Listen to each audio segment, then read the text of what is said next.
Hello everyone, welcome to SPC centre. This is Prashant Kumar. Friends, आज की इस वीडियो में मैं आप लोगों के साथ 71वीं बीपीएससी प्रीलिम्स से संबंधित कुछ महत्वपूर्ण चीज़ों को डिस्कस करूंगा। आज का वीडियो 71वीं बीपीएससी प्रीलिम्स के लिए करंट अफेयर सेक्शन से संबंधित होगा।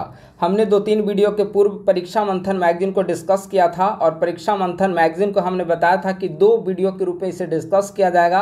पार्ट 1 पूर्व में डिस्कस किया जा चुका है और आज का जो वीडियो डिस्कशन होगा वह परीक्षा मंथन मैगजीन का पार्ट 2 लेक्चर से संबंधित होगा। प्रीवियस वीडियो में हमने राष्ट्रीय परिदृश्य, अंतर्राष्ट्रीय परिदृश्य, रक्षा से संबंधित, आर्थिकी से संबंधित इन सभी चीज़ों को डिस्कस किया था और आज उसी को कंटिन्यू करते हुए हम लोग पार्ट 2 वीडियो को डिस्कस करेंगे। अगर आप लोग नए हैं तो हमारे यूट्यूब चैनल को सब्सक्राइब कर लें और हमारे टेलीग्राम ग्रुप @ISPC सेंटर को भी जरूर ज्वाइन करें। इसका जो PDF फॉर्मेट जो नोट्स है वह हमारे करेंट अफेयर का जो पेड बैच है वहाँ पर आप सभी को प्रोवाइड करा दिया जाएगा। आइए अब हम लोग डिस्कशन प्रारंभ करते हैं। परीक्षा मंथन पार्ट 2 के तहत सबसे जो पहले हम लोग डिस्कस करेंगे वह साइंस एंड टेक्नोलॉजी का सेक्शन होगा। ठीक है, इसके कई सारे कंटेंट को पहले भी डिस्कस किया जा चुका है। तो अगर साइंस एंड टेक्नोलॉजी में हम लोग देखें तो हाल ही में फ्रांसीसी वैज्ञानिकों के द्वारा पानी के चौथे स्वरूप की खोज की गई है। काफ़ी महत्वपूर्ण है क्योंकि अभी तक पानी के 3 स्वरूप की खोज की जा चुकी है और हम लोग उससे अवगत हैं।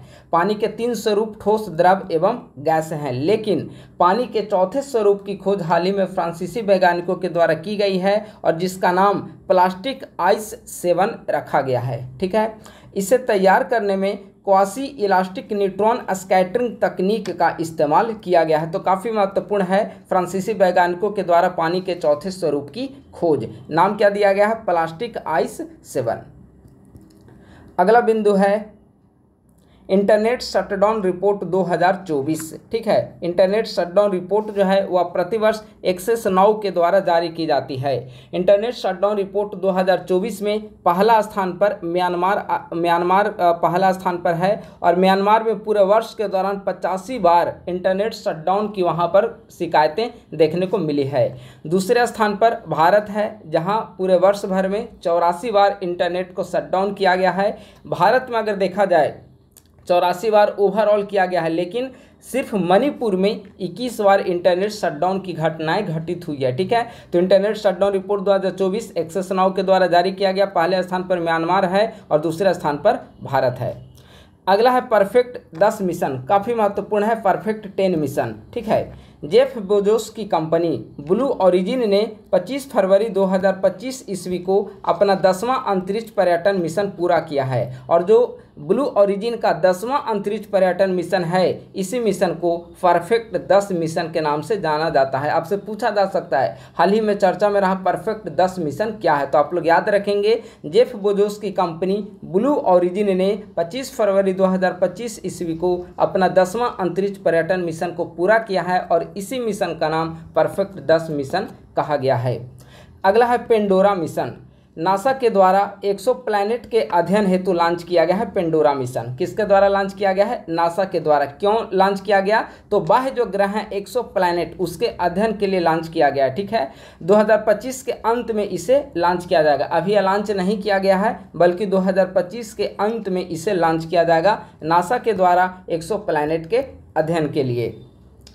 अब संक्षिप्त में हमारे करेंट अफेयर पेड बैच के बारे में संक्षिप्त जानकारी आप लोग प्राप्त कर लें, जहां पर इसका PDF फॉर्मेट आप सभी को उपलब्ध कराया जाएगा। टीम ISPC सेंटर के द्वारा 71वीं बीपीएससी प्रीलिम्स को ध्यान में रखते हुए करेंट अफेयर का एक पेड बैच को लॉन्च किया गया है, जिसके तहत मंथली वाइज प्रतियोगिता दर्पण मैगजीन का शॉर्ट नोट्स प्रोवाइड किया जाता है। सितंबर 2024 से सारे कंटेंट प्रोवाइड किए जा रहे हैं करेंट अफेयर का। प्रतियोगिता दर्पण का monthly wise notes, short notes, इसके बाद monthly wise Bihar current affair का हैंड रिटन नोट्स प्रोवाइड किया जाएगा।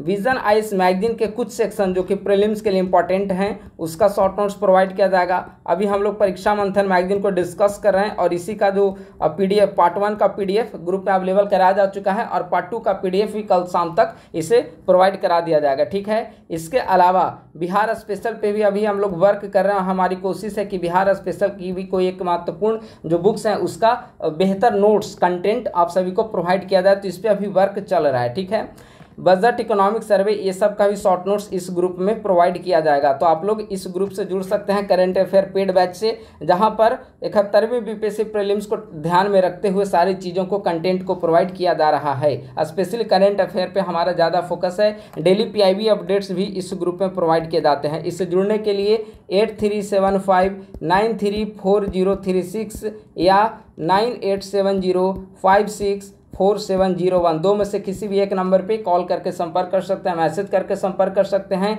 या फिर अगर आपको पेड ग्रुप में जुड़ना हो तो 1 साल का फ़ी है 500 रुपये। ठीक है, इसमें सितंबर 2024 से कंटेंट सारे प्रोवाइड किए जा रहे हैं। ठीक है, सितंबर 2024 से तो 500 रुपये 1 साल का फ़ी है। दो में से किसी भी नंबर पे गूगल पे, फ़ोनपे, पेटीएम आप 500 रुपये पेमेंट करके दो में से किसी भी नंबर पे व्हाट्सएप या टेलीग्राम पे आप पेमेंट का स्क्रीनशॉट भेज सकते हैं। आपको ग्रुप का लिंक प्रोवाइड किया जाएगा। जो पेड ग्रुप है हमारा, वहाँ पे आप उस लिंक के माध्यम से जुड़ सकते हैं। सारे PDF फॉर्मेट वहाँ पे कंटेंट, मैगजीन्स का, प्रतियोगिता दर्पण अभी तक का सारा प्रोवाइड कराया जा चुका है। बिहार करंट अफेयर अभी तक का प्रोवाइड कराया जा चुका है। परीक्षा मंथन भी प्रोवाइड कराया जा चुका है। पार्ट 1 पार्ट 2 कल तक प्रोवाइड करा दिया जाएगा, जो आज लेक्चर के रूप में आपको दिया जा रहा है।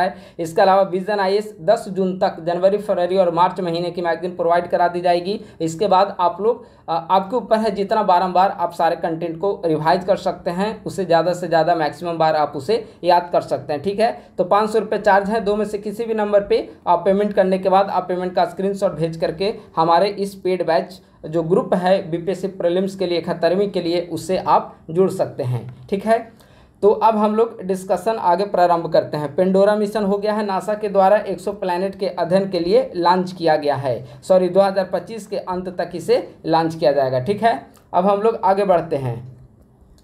अगला पॉइंट है स्पेडैक्स मिशन। आप सभी इससे अवगत हैं क्योंकि इसरो के द्वारा स्पेडैक्स मिशन, ठीक है, तो इसरो के द्वारा इसे लॉन्च किया गया और भारत दुनिया का चौथा देश बना है स्पेडैक्स मिशन को लॉन्च करने वाला, डॉकिंग प्रणाली को एडॉप्ट करने वाला। ठीक है, तो स्पेडैक्स मिशन 30 दिसंबर 2024 ईस्वी को लॉन्च किया गया, लेकिन डॉकिंग में सफलता हमें 16 जनवरी 2025 ईस्वी को प्राप्त हुई। स्पेडैक्स मिशन में PSLV 660 प्रक्षेपण यान का प्रयोग किया गया था। इसमें 2 प्रक्षेपित उपग्रह थे, एक था चेंजर और दूसरा था टारगेट, SDX-01 और SDX-02। ठीक है, भारत दुनिया का चौथा देश बना है। अन्य 3 देश कौन कौन हैं? USA, China and Russia. सबसे पहले जो डॉकिंग तकनीक में जिसने सफलता प्राप्त की है वह था पहले नंबर पे USA 1966 ईस्वी में उसे सफलता प्राप्त हुई। दूसरा था USSR, जिसे अभी USSR का विरासत रसिया संभाल रहा है 1967 में। ठीक है, तीसरा है चाइना 2011 में और चौथा है इंडिया 2025 ईस्वी में। ठीक है, तो आप लोग इसे याद रखेंगे, स्पेडैक्स मिशन। अगला है ब्लू घोस्ट मिशन 1। ठीक है, बहुत महत्वपूर्ण है ब्लू घोस्ट मिशन 1।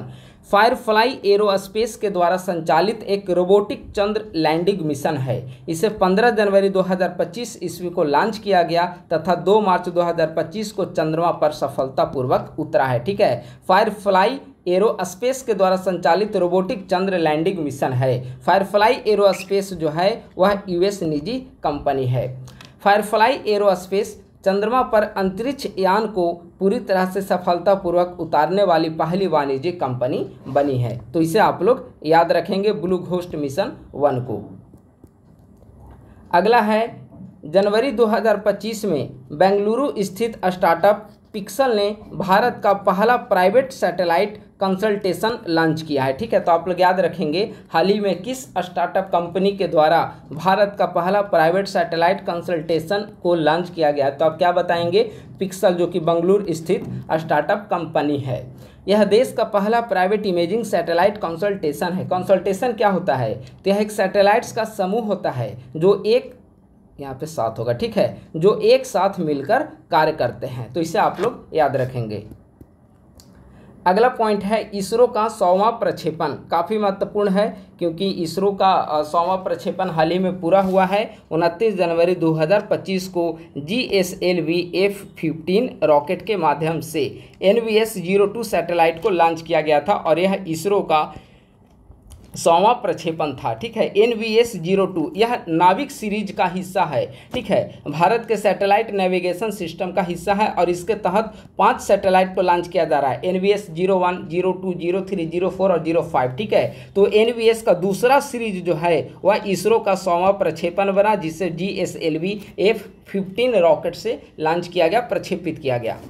हाल ही में अर्जेंटीना के वैज्ञानिकों ने जीन एडिटिंग से दुनिया का पहला घोड़ा तैयार किया। काफ़ी महत्वपूर्ण है, जीन एडिटिंग के माध्यम से दुनिया का पहला घोड़ा किस देश के वैज्ञानिकों के द्वारा तैयार किया गया? आप क्या बताएंगे? अर्जेंटीना।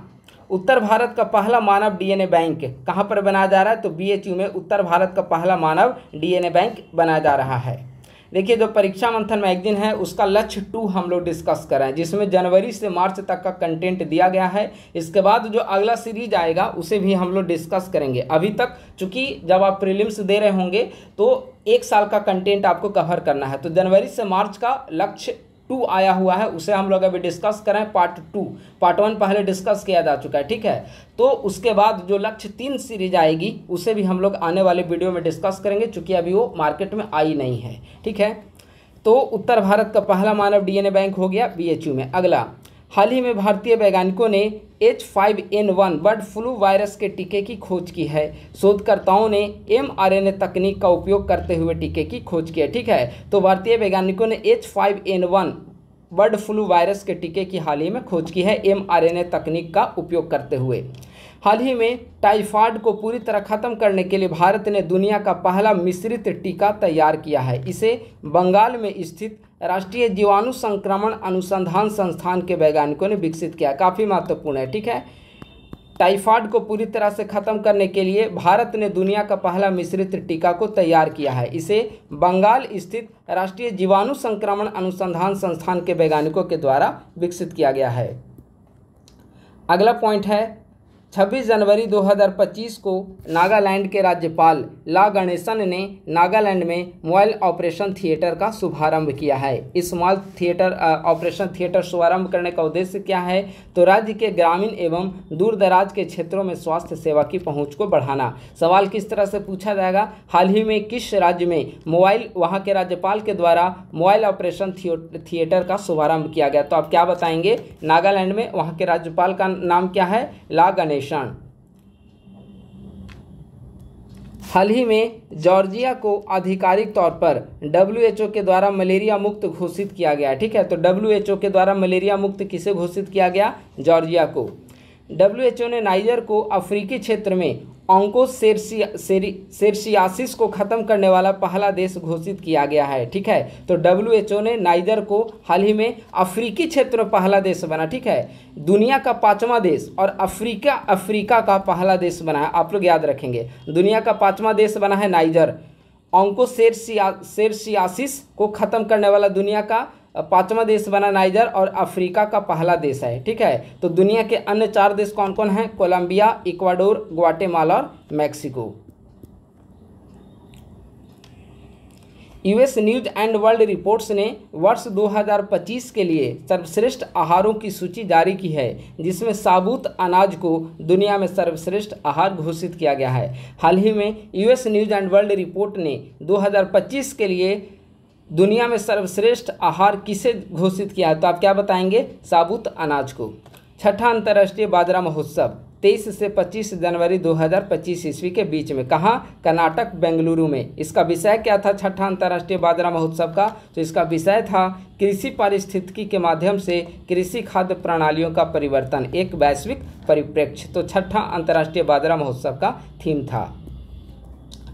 अगला पॉइंट है, अब हम लोग कुछ महत्वपूर्ण रिपोर्ट इंडेक्स सूचकांक को डिस्कस करेंगे। ठीक है, सबसे पहला है विश्व खुशहाली सूचकांक 2025 UNSDSN के द्वारा जारी किया जाता है, सस्टेनेबल डेवलपमेंट सॉल्यूशन नेटवर्क के द्वारा। ठीक है, United Nation SD sustainable development एशन सॉल्यूशन नेटवर्क के द्वारा जारी की जाती है। टॉप 3 रैंकिंग में पहले स्थान पे फिनलैंड, दूसरा पे डेनमार्क और तीसरा स्थान पे आइसलैंड है। भारत का स्थान 147 देशों में 118 है। पिछली बार भारत का स्थान 126वां था। अगर पड़ोसी देशों में देखा जाए तो 109वां स्थान पाकिस्तान का है और 92 नंबर पे नेपाल है। तो विश्व खुशहाली सूचकांक 2025। वैश्विक हथियार हस्तांतरण रिपोर्ट 2025, इसे प्रत्युत्तर दर्पण में हमने आप सबके साथ डिस्कस किया था। सिप्री के द्वारा यह रिपोर्ट जारी की जाती है प्रतिवर्ष।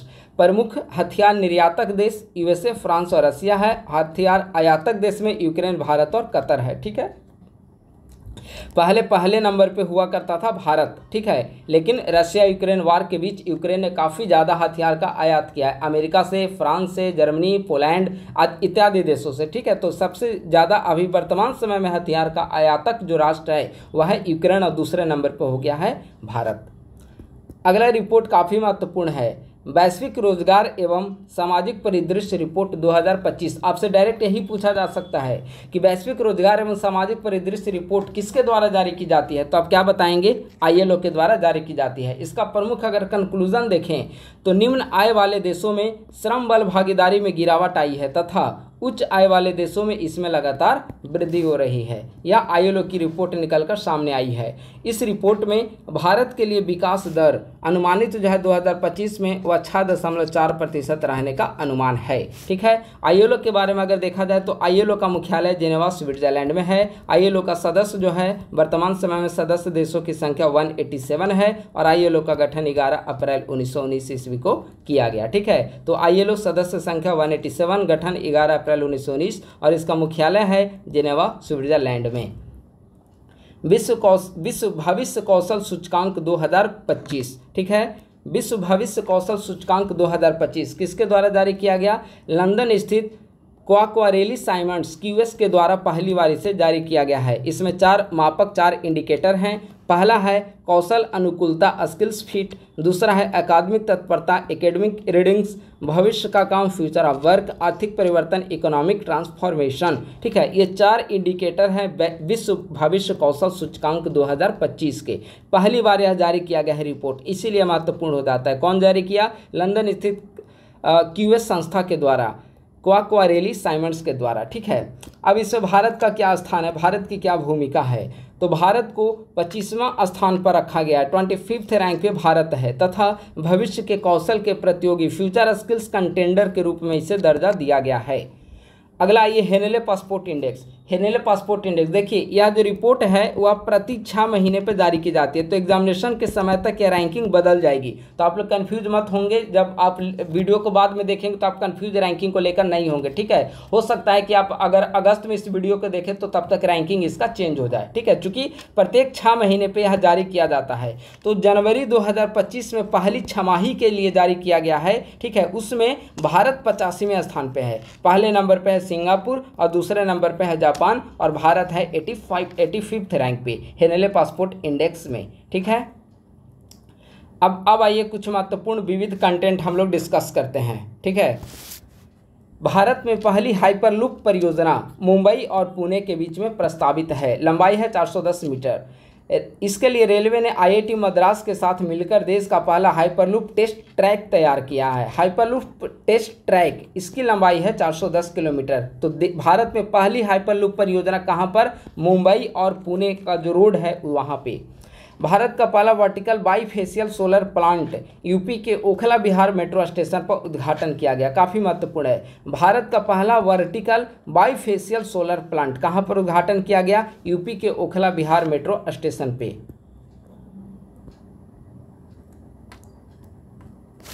नमो भारत ट्रेन भारत की पहली क्षेत्रीय रैपिड ट्रांजिट प्रणाली। ठीक है, दिल्ली, गाजियाबाद और मेरठ के बीच में। 5 जनवरी 2025 को प्राइम मिनिस्टर नरेंद्र मोदी ने यूपी के साहिबाबाद स्टेशन से दिल्ली के न्यू अशोकनगर स्टेशन तक दिल्ली गाजियाबाद मेरठ नमो भारत कॉरिडोर के 13 किलोमीटर लंबे हिस्से का उद्घाटन किया है। हाल ही में भारतीय रेलवे के 18वें जोन के रूप में एक नया रेलवे जोन दक्षिण तटीय रेलवे के निर्माण को मंजूरी दी है। ठीक है, तो भारतीय रेलवे का 18वां जोन कौन सा है? दक्षिण तटीय रेलवे जोन, इसके निर्माण की मंजूरी प्रदान कर दी गई है। हाल ही में भारत दुनिया का तीसरा सबसे बड़ा मेट्रो रेल नेटवर्क वाला देश बना है। तो सवाल है कि अन्य दो कौन कौन हैं? तो चीन एवं अमेरिका के बाद भारत तीसरे नंबर पे तीसरा सबसे बड़ा मेट्रो रेल नेटवर्क वाला देश बना है। अगला पॉइंट है सोनमर्ग सुरंग परियोजना। सोनमर्ग परियोजना कहाँ पर? जम्मू कश्मीर में। लंबाई 12 किलोमीटर। यह श्रीनगर और सोनमर्ग के मध्य एक संपर्क मार्ग का काम करता है।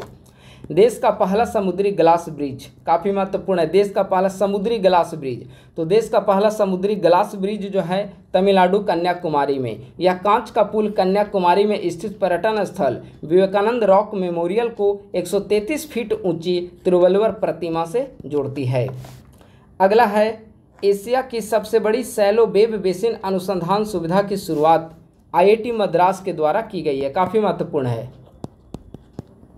एशिया की सबसे बड़ी सैलो वेब बेसिन अनुसंधान सुविधा की शुरुआत किसके द्वारा की गई? IIT मद्रास के द्वारा। अब सवाल है कि आखिर इसका उद्देश्य क्या है? सबसे बड़ी सैलो वेब बेसिन अनुसंधान सुविधा भारत के द्वारा विकसित की गई IIT मद्रास के द्वारा। तो इसका उद्देश्य क्या है, क्यों विकसित की गई?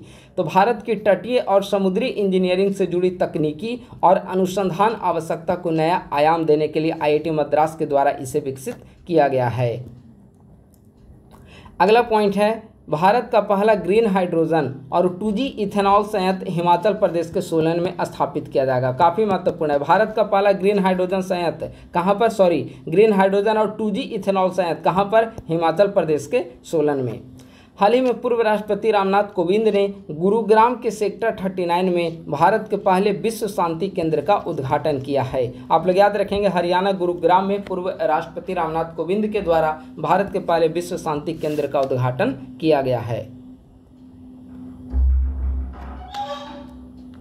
अगला पॉइंट है हाल ही में केंद्रीय चिड़ियाघर प्राधिकरण ने मध्य प्रदेश के रीवा में मुकुंदपुर के सफ़ेद बाघ सफारी में भारत के पहले सफ़ेद बाघ प्रजनन केंद्र को स्थापित करने की स्वीकृति प्रदान की है, काफ़ी महत्वपूर्ण है। कहाँ पर?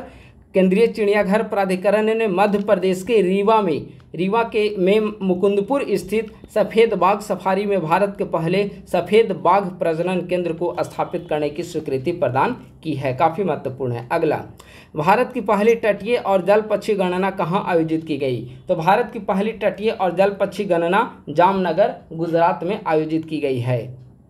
हाल ही में केरल के कप्पड़ और चाल समुद्र तटों को ब्लू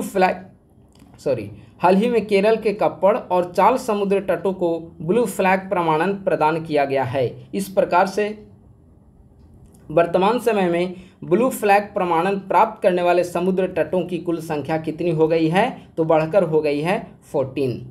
अगला है विश्व साक्षरता सप्ताह 2025। विश्व साक्षरता सप्ताह प्रतिवर्ष RBI के द्वारा मनाया जाता है। इस बार 24 से 28 फरवरी के बीच आयोजित किया गया, जिसका थीम वित्तीय साक्षरता महिला समृद्धि था। UN ने 2025 को ग्लेशियरों के संरक्षण का अंतर्राष्ट्रीय वर्ष घोषित किया है। तो आपसे पूछा जा सकता है कि 2025 को किस संस्था के द्वारा ग्लेशियरों के संरक्षण का अंतर्राष्ट्रीय वर्ष घोषित किया? तो आप क्या बताएंगे? UN, यूनाइटेड नेशन के द्वारा।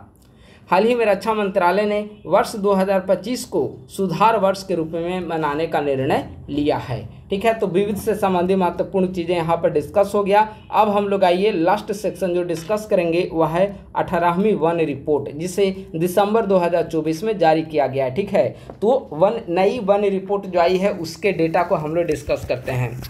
नई वन रिपोर्ट के अनुसार वर्तमान समय में वन का एरिया कितना है? वनावरण जो अगर देखा जाए तो 7,15,343 वर्ग किलोमीटर, जो कुल भूभाग का 21.76% है। वहीं वृक्ष का क्षेत्रफल एरिया देखा जाए तो 1,12,014 वर्ग किलोमीटर है, जो कि कुल एरिया का 3.41% है। अगर वन और वृक्ष दोनों को जोड़कर कुल हरियाली देखा जाए तो 8,27,357 वर्ग किलोमीटर है। प्रीवियस ईयर की तुलना में 1445 वर्ग किलोमीटर की वृद्धि हुई है, जो कुल क्षेत्रफल का 25.17% है। ठीक है, तो आप लोग याद रखें, वन क्षेत्रफल, वृक्ष क्षेत्रफल और कुल वन प्लस वृक्ष। ठीक है, वन 7,15,343 वर्ग किलोमीटर 21.76%, वृक्ष 1,12,014 वर्ग किलोमीटर 3.41% और वन प्लस वृक्ष 8,27,357 वर्ग किलोमीटर 25.17%। ठीक है, अगला है इसी में क्षेत्रफल की दृष्टि से सर्वाधिक वन एवं वृक्ष आवरण वाले राज्य। तो क्षेत्रफल की दृष्टि से सर्वाधिक वन एवं वृक्ष आवरण वाले राज्य कौन कौन हैं? मध्य प्रदेश, अरुणाचल प्रदेश, महाराष्ट्र, ये टॉप 3 स्टेट। वन एवं वृक्ष आवरण में अधिकतम वृद्धि दर्शाने वाले राज्य, वन और वृक्ष दोनों में अधिकतम वृद्धि कौन कौन? छत्तीसगढ़, उत्तर प्रदेश और उड़ीसा। वनावरण में अधिकतम वृद्धि, ठीक है, वन आवरण में अधिकतम वृद्धि दर्शाने वाले राज्य मिजोरम, गुजरात और उड़ीसा। ठीक है, प्रतिशत में सर्वाधिक वनावरण वाले राज्य कौन कौन है? लक्षद्वीप 91.33%, मिजोरम 85.34%, अंडमान निकोबार 81.62%। ठीक है, अब देखिए हम लोग मैंग्रोव वनावरण है 4,992 वर्ग किलोमीटर, सबसे ज़्यादा बंगाल में है 0.15%, और कुल कार्बन स्टॉक है 7,285.5 मीट्रिक टन, जो कि प्रीवियस की वन रिपोर्ट की तुलना में 81.5 मीट्रिक टन अधिक है। ठीक है, तो यह हो गया संक्षिप्त में वन रिपोर्ट। तो इस प्रकार से परीक्षा मंथन मैगजीन का पार्ट 2 आज हमने डिस्कस कर लिया, यानी कि ओवरऑल जो बीपीएससी के लिए जो इंपॉर्टेंट है परीक्षा मंथन मैगजीन में, तो उसे पार्ट 1 पार्ट 2 के अंतर्गत हमने इसे डिस्कस कर दिया है। आप लोग ध्यान रखेंगे कि परीक्षा मंथन मैगजीन जो है वह 3 मंथ 4 मंथ पे पब्लिश की जाती है। तो लक्ष्य 2 जिसमें जनवरी से मार्च तक का कंटेंट दिया गया है, उसका हमने पूरा शॉर्ट नोट्स कुछ महत्वपूर्ण सेक्शन का हमने उसे डिस्कस कर लिया है। इसके अलावा हमारा जो पेड बैच है वहाँ पर प्रतियोगिता दर्पण, विजन के कुछ महत्वपूर्ण content, Bihar current affair, daily PIB updates, इन सभी का नोट्स वहाँ पर प्रोवाइड किया जा रहा है। उसमें जुड़ने के लिए आप लोग 8375934036 या 9870564701 नंबर पे आप लोग संपर्क करें, या फिर डायरेक्ट हमारे पेड बैच से जुड़ने के लिए 500 रुपये इसमें चार्ज है। 1 साल का करंट अफेयर आपको प्रोवाइड किए जाएंगे। 2 में से किसी भी नंबर पे गूगल पे, फ़ोनपे या पेटीएम पे के माध्यम से आप 500 रुपये पेमेंट करने के बाद 2 में से किसी भी नंबर पे व्हाट्सएप या टेलीग्राम पे आप लोग पेमेंट का स्क्रीनशॉट भेज दें, आपको paid batch current affair paid batch में जोड़ दिया जाएगा, जो कि हमारे द्वारा चलाया जा रहा है, जहाँ पे सारे कंटेंट जो यूट्यूब पे डिस्कस किए जा रहे हैं उसका सारे PDF वहाँ पे प्रोवाइड किए जाएंगे। तो बस आज की वीडियो में इतना ही। अगर आप लोग नए हैं तो हमारे यूट्यूब चैनल को जरूर ज्वाइन करें, सब्सक्राइब करें, और हमारे टेलीग्राम ग्रुप @ISPC सेंटर को भी आप लोग जरूर ज्वाइन करें, और अपने दोस्तों के साथ भी अधिक से अधिक संख्या में इस वीडियो लेक्चर को शेयर करें। थैंक यू सो मच, बहुत बहुत धन्यवाद।